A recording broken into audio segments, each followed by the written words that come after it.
We're here at the 2018 NASGW show in Pittsburgh, Pennsylvania, and we're here with Kenyon Gleason. Kenyon, tell people about NASGW. That's a broad thing. So our mission, our vision is bringing buyers and sellers together.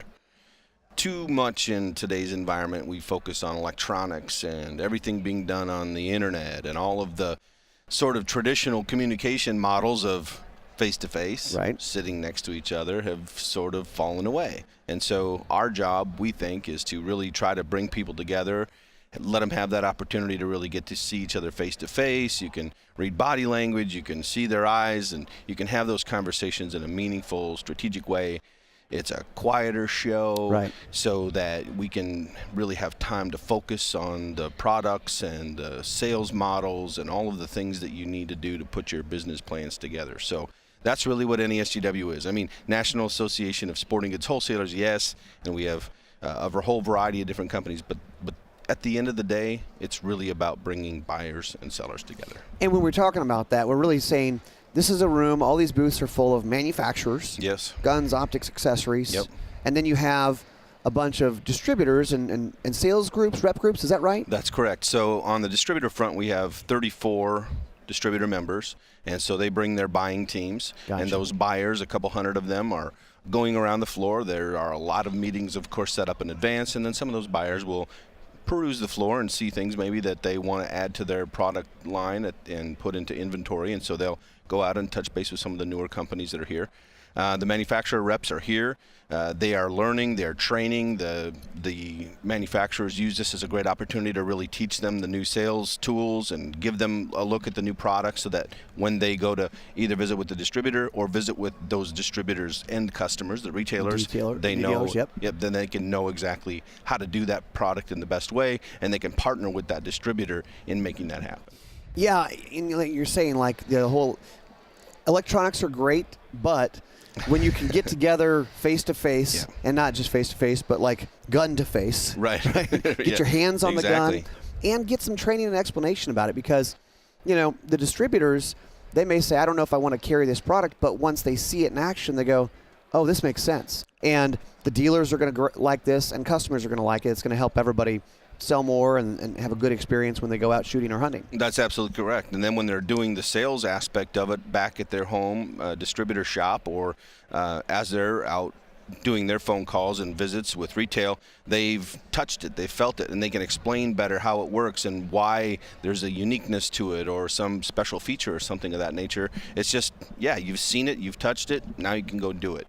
And that's not always the case. You can't, it's really hard at some of the other consumer shows or the bigger industry shows to actually have the kind of time, the quality time that you get here at this show in order to really sink yourself into something and figure it all out. Yeah. Those are so run, and there's 17 people standing in line behind you, where here you set an hour appointment, or maybe you even get more time than that, and yep, you can I've really seen it. dig in. Yeah. They'll sit down for an hour on a couch or in a boardroom and get educated. I was having that discussion with someone yesterday because we were talking about educating dealers and the people who work at gun dealers about the product and how much they sell more when everybody at the dealership, knows the product, and they're more comfortable talking about it. Yeah. Because, I mean, heck, it's impossible to know everything about everything. And there's a lot of products out there. No, that's a great point. And that's one of the things, though, that we in the distribution side of the sales channel really pride ourselves on, is you have that relationship with the manufacturers, the people who are making it. You come here, you foster that, you learn the product, you have those really intimate and long meetings, getting to know them and building those trust relationships. And then you can take that information and go the other direction and bring it out to the sales channel at the end point, so to speak, where the consumer meets the channel, and you can really talk intelligently then with those retail members about the products, the diversity, the competitive things that are happening around you, because you've seen all of that stuff and you've had an opportunity to really get to know that. So distributors have a really unique advantage in that they see these products. They're talking to manufacturers every single day. Yep. They're talking to other retailers every single day. And so they know the channel like no one else knows the channel, because that's their life. That's all they do every single day. Yeah, it's an interesting point. And for dealers, they have different options, but what is it about two-step distribution that is a good fit? Yeah, so I mean, there are different distributors who fit different sort of unique niches. Okay. Some distributors are really good at logistics, and they'll get you that product like this. Yeah. But maybe they aren't the best at sort of that personal touch. Maybe a dealer really needs to have some time to really sit down and have things explained to them, or a marketing program explained to them.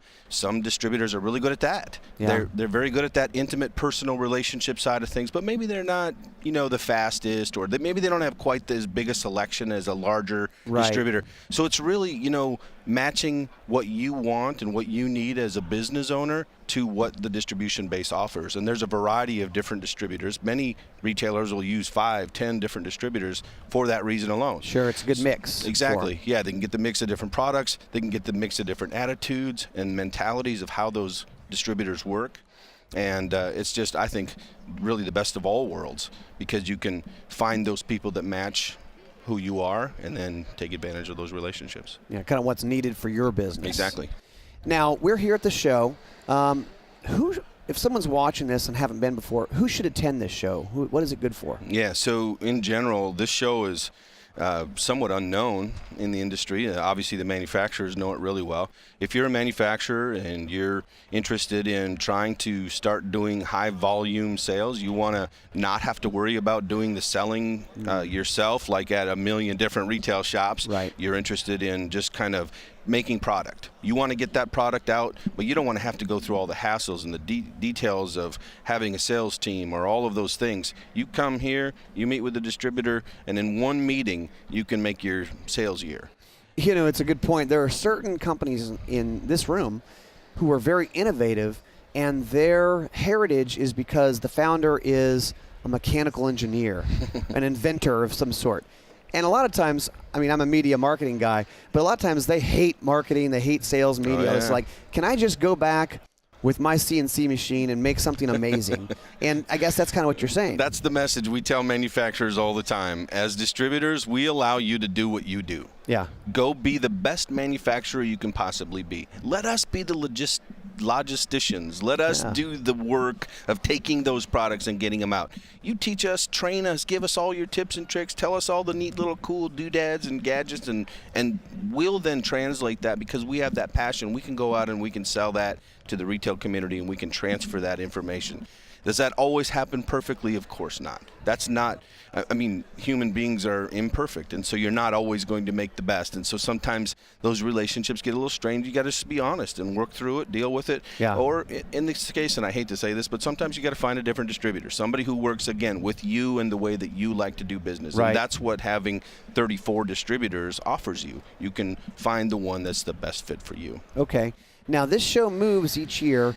If someone's looking at this and saying, okay, 2019, tell them about where's it going to be, when, and all that. Yeah, so we're going to be in Orlando, and as you've talked about, we'll be at the Gaylord Palms, and as you've talked about, it's really a kind of a closed show. It's not available to anybody, so manufacturers can get information on our website, NASGW.org or NASGWExpo.org, and learn about the show.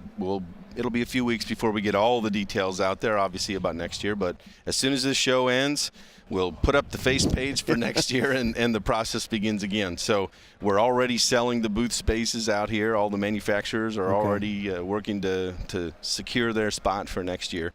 And then, if there's a new manufacturer out there, somebody who really wants to test the waters and dip their toe in there and say, I want to try distribution, reach out early in the year, because as we've pointed out, there are a lot of meetings and these folks are very busy, and there are a number more manufacturers than there are distributors, and so you want to book your time early. Right. If you're a manufacturer considering distribution, you want to be a member of NASGW, there's an application process. We'll go through that approval if you fit.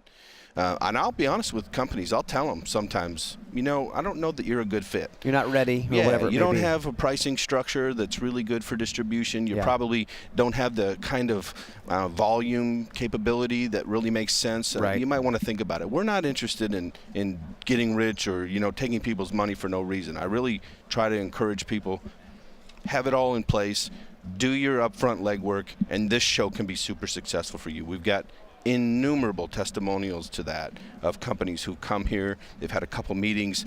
they make their sales year, everybody finds out about them, and the next thing you know, they can't make enough of the product. Right. I mean, it's going gangbusters. So that happens all the time. Well, okay, NASGW, the National Association of Sporting Goods Wholesalers. We're here in Pittsburgh, and next year we'll be in Orlando. Yeah. Connecting manufacturers, distributors, helping the dealers move that product through the channel.